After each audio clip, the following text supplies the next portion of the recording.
तो नमस्कार दोस्तों, आप देख रहे हो मेरा चैनल हॉट कंटेंट। आज मैं बताने वाला हूँ टैक्स के बारे में और साथ में मैं बताने वाला हूँ जिसने जीता है गिफ्ट और क्या मिलने वाला है गिफ्ट वो आपको कल पता चलेगा। और साथ में जिसको गिफ्ट नहीं मिल रहा है उसके लिए भी एक स्पेशल वीडियो आने वाला है कल के डेट में, तो उसका वेट कर लो। तो चलिए स्टार्ट करते हैं आज का न्यूज़ हॉट न्यूज़ में। तो दोस्तों आप बताओ कि कौन लोग टैक्स नहीं देना चाहता है। मुझे तो मन है भाई खूब मैं टैक्स दूँ, इतना टैक्स दूँ कि मुझे कुछ, मैं झारखंड में सबसे ज़्यादा टैक्स दूँ। लेकिन टैक्स क्यों दूँ भला? आपको पता होगा कि जो लोग 5 लाख से ऊपर की कमाई करते हैं उन्हें टैक्स देना पड़ता है। अपने कुछ जो कमाते हैं उसकी कुछ हिस्सेदारी सरकार मांगती है टैक्स के रूप में। लेकिन मैं चाहता हूं कि मैं 5 लाख केवल टैक्स दूं, लेकिन उसके लिए सबसे पहले मेरा इनकम भी तो होना चाहिए। आपको एक बात मैं फिर से बता देता हूँ कि आपको वीडियो को अच्छा लगता है तो लाइक कर दो, और कुछ वीडियो जो आप मिस कर जाते हो, सब्सक्राइब नहीं करते हो मेरे वीडियो को, तो इसलिए आप सब्सक्राइब पहले कर लो। आपको अच्छा लगता है तो करो, नहीं लगता है कोई बात नहीं, लेकिन कमेंट ज़रूर करना। जिस वीडियो में गिव अवे चलता है उसमें कमेंट ज़रूर करना। और आपको कुछ रूल एंड रेगुलेशन पता चल जाएगा। आपको आई बटन में कुछ लिंक्स दिया हुआ है, उसको आप चेक कर सकते हो। तो चलिए आज मैं बताने वाला हूं जो नरेंद्र मोदी जो इतना लंबा बात जो बताए थे उसे मैं छोटे से पॉइंट के रूप से मैं आपको सरल भाषा में समझा दूंगा। काफ़ी लोगों को मैं समझाने के बाद भी नहीं समझ में आएगा, क्योंकि टैक्स जो होता है काफ़ी उड़ जाता है दिमाग। तो बेसिकली टैक्स होते हैं दो टाइप के, डायरेक्ट टैक्स और इनडायरेक्ट टैक्स। तो डायरेक्ट टैक्स में हम लोग इस तरह से समझ सकते हैं, एक एग्जांपल देता हूँ। यदि मैं 5 लाख कमाता हूँ, मैं कमाता नहीं हूँ, लेकिन यदि मैं 5 लाख से ऊपर कमाता हूँ तो मुझे देना पड़ेगा डायरेक्ट टैक्स। उसी के अंदर यदि मैं कोई प्रोडक्ट खरीदता हूँ, खाने पीने वाला चीज़, ईटिंग प्रोडक्ट, तो मुझे उसमें भी देना पड़ेगा डायरेक्ट टैक्स। उसी के अंदर आता है कि इनडायरेक्ट टैक्स।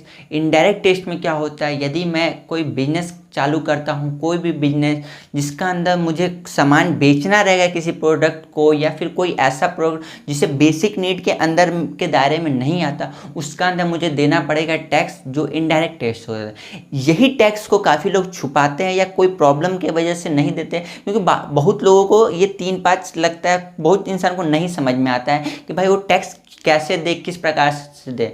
तो इसी चीज़ को सरल बना दिया गया है नरेंद्र मोदी ने, और उनके जो बाकी सारे जो मेंबर उन्होंने लोगों के सहयोग के कारण ये अप्रूवल हुआ है। तो चलिए अब बात करते हैं इन 3 टॉपिकों के बारे में जिसे अब सरल बना दिया गया है। तो पहला नंबर पे आता है फेसलेस अपील के बारे में, दूसरा आता है फेसलेस असेसमेंट के बारे में, तीसरा जो काफ़ी इंपॉर्टेंट है वह है टैक्स पेयर चैरिटर के बारे में।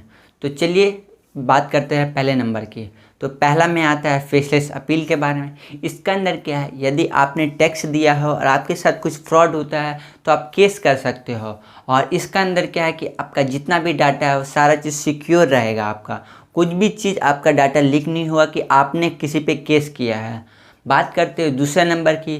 तो दूसरा नंबर में क्या है कि आपने कुछ केस किया हो या फिर उधर से कुछ भी प्रॉब्लम हो, तो सारा चीज़ जो है आपको 3 कैटेगरी में आपका जो केस का जांच होगा, और तीनों का जो भी इंफॉर्मेशन है वो DIN की मदद से सारा सेंट्रल के थ्रू आपको नोटिस मिल जाएगा।